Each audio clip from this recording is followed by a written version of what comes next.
I'm Danny Knightmare, and I'm a horror addict, and tonight, it's Halloween, so we're gonna be reviewing the legendary Halloween.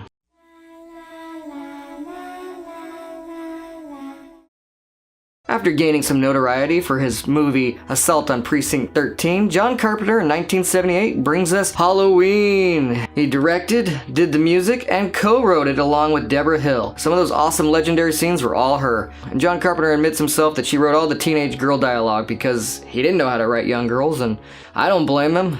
Sounds complicated. Hey, jerk! Speed kills!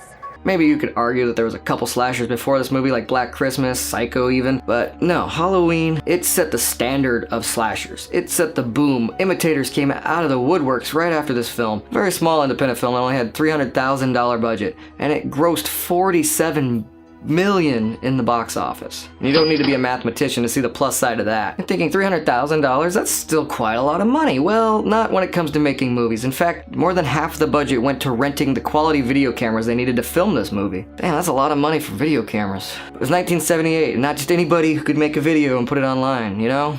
The original title for this film was The Babysitter Murders. The plot would have played out through several different nights. However, they figured if they did it all in one night, they would save a lot on wardrobe budget.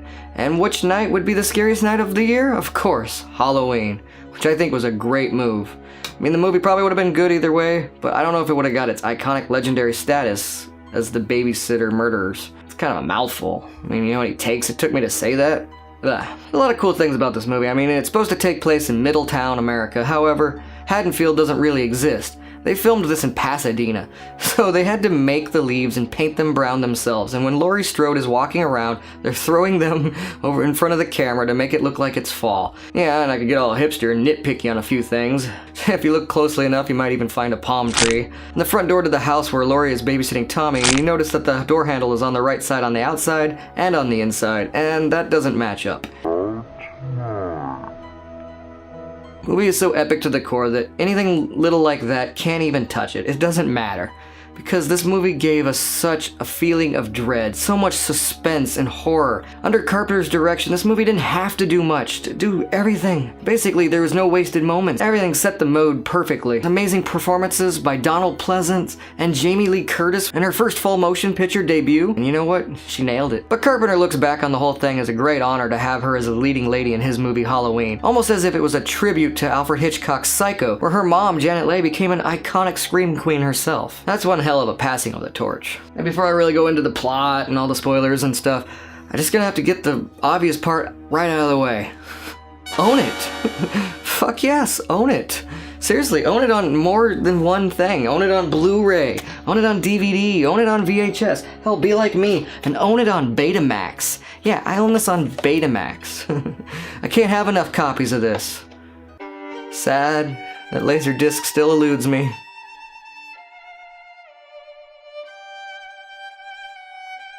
As I mentioned, this is Jamie Lee Curtis's first movie. She is Laurie Strode, an innocent, very smart, yet kind of naive young girl who's shy, yet has two outgoing friends, and you know, they all kind of hang out and babysit, which I can assume was for that weed money. Her friends are Annie, played by Nancy Loomis, and at the time was together with Tommy Wallace. He's the guy who carved that pumpkin in the very beginning, plus all the other creative and talented jobs that I'm sure he had to do on this film, from painting leaves to houses.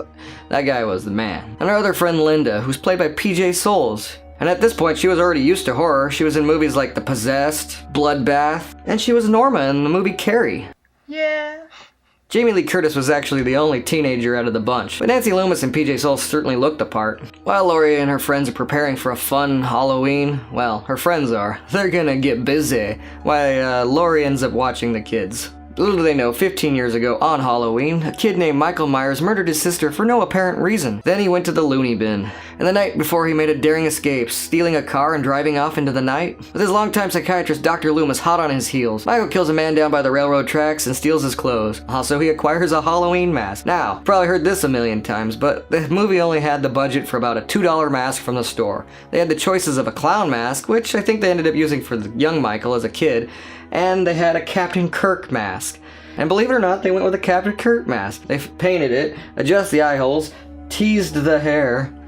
Man, I never thought I was gonna say teased the hair in my life. And I have to say, that's one creepy ass fucking mask. That opening scene where Michael Myers is found by his parents was actually the last scene that they filmed. The entire cast and crew, with the exception of probably Donald Pleasence, painted that house and fixed it up to make it look nice. They hung up curtains and everything, because that house, when they got it, it actually looked like a dump. Throughout most of the movie, it is a dump, but that's one of the reasons why they picked that house to film in. But they had to make it look nice for the past when Michael and his family lived there. But it didn't matter who you were. If you're a cameraman, an actor, or anybody, or the director himself, you were painting that house. Leave me alone! He's gonna get you! He's gonna get you! He's gonna get you! He's gonna get you! And even though I didn't really care for the acting of those little kids, that scene with Donald Pleasence scaring the shit out of them, oh, priceless. It's like one of the funniest scenes in the whole movie. Hey, Lonnie, get your ass away from there.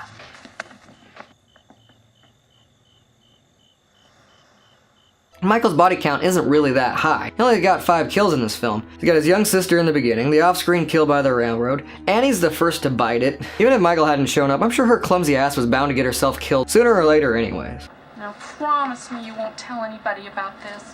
And then later you got Linda and her boyfriend. I don't think that knife would really hold him to the wall like that, but I have to say, that is epic. And when I first saw that as a kid, that just like totally blew my mind. It's like those people who collect butterflies. Michael just collects people, just pins them to the wall. It's awesome. Linda, Annie, and Michael's sister provide us with some nudity, so I want to say thank you, ladies. And it all breaks down to an extreme session of hide-and-go-seek between Laurie and Michael Myers. This gives us some of those tropes that we see later on in a lot of other slasher movies, where if she tries to run away from Michael, she's finding all the dead bodies, being scared shitless. But she doesn't just run and hide. She's got some fight in her. And that amazing scene where Michael's got Laurie trapped in the closet, and he's breaking in to come at her. She stabs him in the eye with the coat hanger, and then later stabs him again when he drops the kitchen knife. Apparently this took a few takes because Jamie Lee Curtis couldn't stop from laughing because outside of the closet she couldn't see him, but John Carpenter was saying, "Stab the motherfucker, stab the motherfucker," and she had to plead with him to stop doing that because it kept making her giggle. To say, she's pretty good at aim with that coat hanger though. She should play golf. Nick Castle played the Shape for the most part in this movie, and he did an amazing job.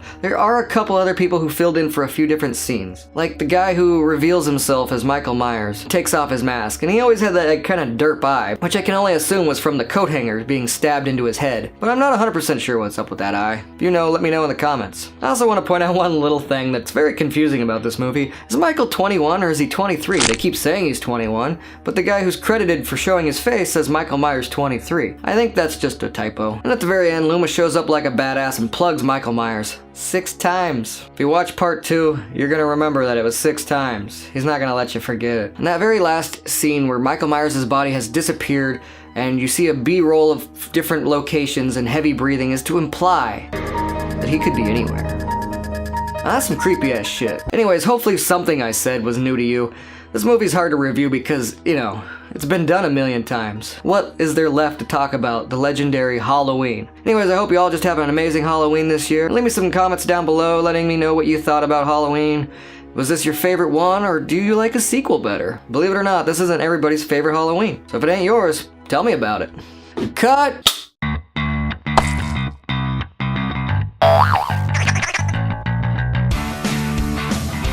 Yeah.